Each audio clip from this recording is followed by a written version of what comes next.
Hello fellow moviegoers and welcome to my channel.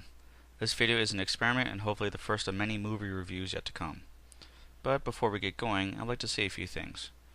All comments will be allowed, no comments will be removed, and no approval will be required. Isn't that nice? I do ask one thing, and that is not to start any flaming wars, please. I've been part of many heated discussions regarding this movie, as well as others, so please don't let it start. As for the movie being reviewed, yes, Prometheus has been out for some time, and what I'm about to discuss is not new. But, as I said, this video is an experiment, so please, cut me some slack. I will not be mentioning inconsistent things such as blood splatters, dirt or grime on costumes, bullet holes, and so forth. Everyone who knows anything about the business, and even those who don't, understand that it is extremely rare and downright insane for a film studio or director to circle the shot on the first take and not get any more coverage or safeties. I'm going to digress a moment to find these terms. Circling or marking a shot means the director is happy with what was shot and is putting it into the final cut of the film. Safety is a shot taken after a circle shot has been made, and the director wants to ensure that he has additional takes in case something is wrong with the circle shot that they didn't see. Coverage is all of that. Multiple camera angles and takes, so the director and editor have enough material to literally build the film in post-production. One more thing to get us back on track before I get started. This review is of the Blu-ray version of the movie and not the theatrical or DVD versions. I mention this because sometimes there are minor changes between each. Okie dokie, here we go. The first item I will mention isn't necessarily a mistake, inconsistency, or otherwise flubbed by the studio. It's been commonly used as evidence to support the claim that the black goo is something that has many diverse effects depending upon how it is brought into contact with a living being. At timestamp 000342, the engineer opens a metal or rock container and drinks its contents.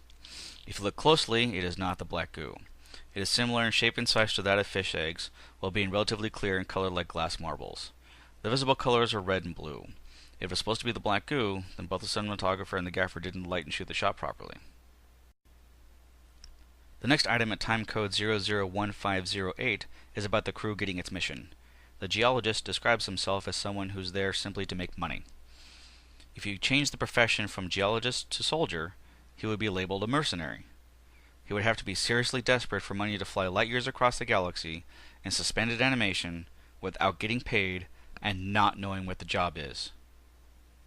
Please think about someone doing such dangerous things without pay and without information of the job.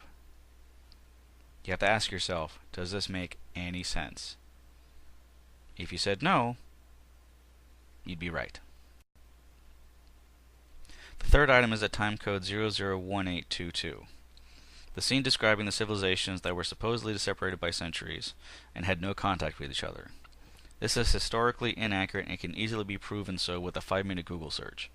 Several of the civilizations were derivatives or spin-offs of each other, and therefore all have similarities, which in fact they do, on some scale. Therefore, they are not standalones. The next item at timecode 002000 is a big one. The female protagonist is asked outright if she has any evidence to support her claim regarding the engineers.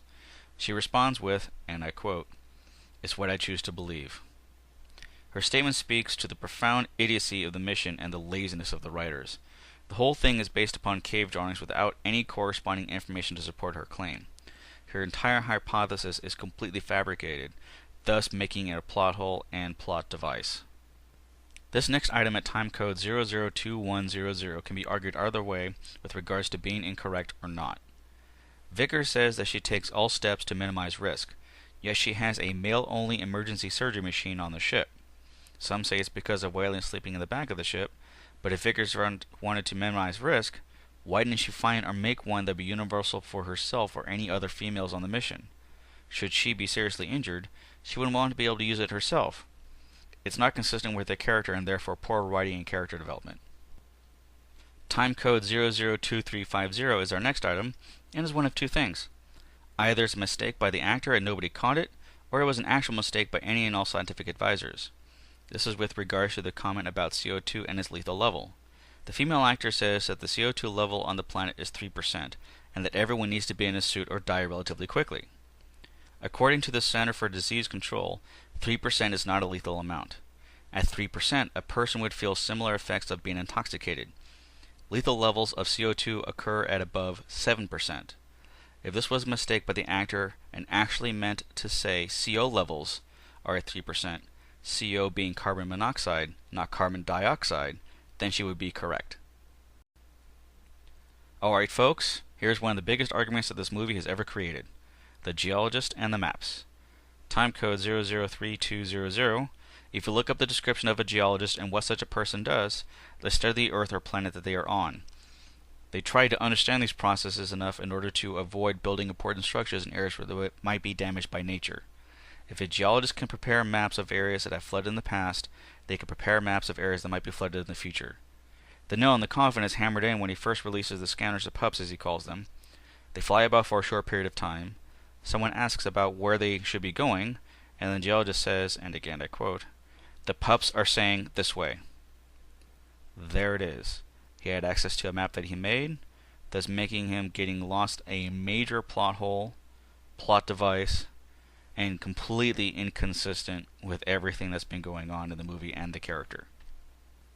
Another character who doesn't make any sense is David, and at timecode 005200, he perfectly disassembles one of the black pots containing the goo, as if he already knew what he was doing.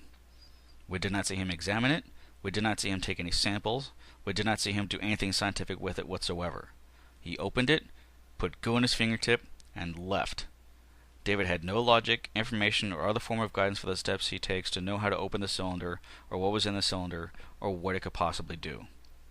He acts like he has this diabolical plan in place and he's using a secret weapon to destroy the world like some 60s Bond movie. Even his dialogue is sinister and all for no reason. Big things have small beginnings. To me, it's another plot device by the writers who were too lazy and couldn't find a way of explaining David's behavior in any way. I've forgotten the time code for the next item, but it's part of the previous one. David spikes the drink.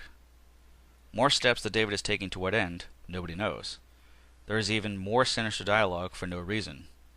How far would you go to get what you came all this way for? This question implies that David came here for a reason other than being support for the mission. That is relatively true with regards to Wayland, but what connection does David's actions with the black goo and trying to give Wayland immortality later in the movie have to do with each other? Absolutely nothing. We see the ship lined with these black pods like weapons of mass destruction, and David uses one to test its contents to see its effects on a living object. Sorry, but that doesn't make any sense outside of the scientific method, which I've proven earlier that David doesn't have. To put it into terms that a layman can understand, it would be like somebody opening a nuclear warhead and testing the plutonium on a dog. This next item requires some knowledge of medicine and human anatomy. Timecode 012200, the surgery scene. This is another big argument with regards to what the medical machine can do and what we see it do. The female protagonist lies down in a male-only emergency surgery machine and instructs it to remove a foreign object from her abdomen.